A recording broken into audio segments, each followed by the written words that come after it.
What if I told you people's perspective on you and what they have to say about you actually has nothing to do with you? This is how to parry insults. Looking back, when people would insult me, I didn't know how to deal with it. I would just take everything to heart, and I would basically blame myself for everything that they had to say about me. Even if they didn't know my name, never spoken to me, and our only mutual connection was that insult. But the more I started to observe, one thing I started to notice: when you look at that person, the specific things they insult is relevant to their life. It either lives in their brain, on the back of their mind, or always thinking about it. The thing about us humans is that we can only say what we know. When a child is born, they don't just come out cursing. Some kid on the playground taught them that. And the same thing with sayings. They're stories from generations ago. When we throw them around, we don't know the meaning of them. But with insult, it kind of has the same DNA as that. The only difference is it's combative and it's a mirror.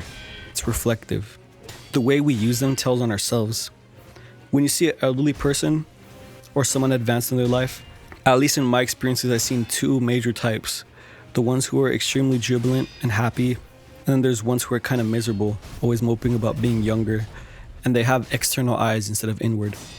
So the ones that are happy are the ones that at least looked inwards into themselves, have found some sort of answer, faced some sort of demon, at least to the smallest extent. And then the people who are angry are the ones that have walls up because they're hurt and not facing their problems. So problems manifest differently. If a person who is self-conscious about body weight, no matter what is their body complexion, what stands out to them is their insecurity, so body weight. So at school, if someone's lean, they'll come up to them and be like, "You're so skinny, you can't put on muscle." But that lets you know that that's what they're insecure about, and it actually had nothing to do with you in the first place, because they know nothing about you.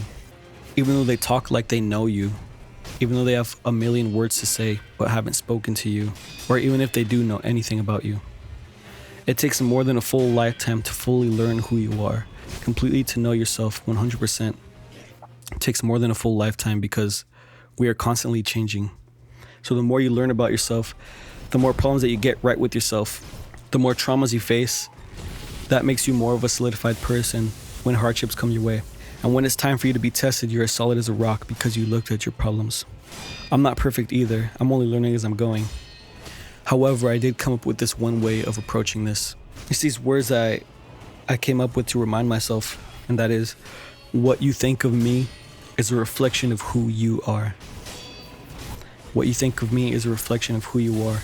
Because honestly, if I hardly know myself, then how could they know me more than me? And I live with myself. So somebody probably needs to hear this. You're blaming yourself a lot for things that have nothing to do with you. And instead, you should shift your focus from external to internal so you could level up.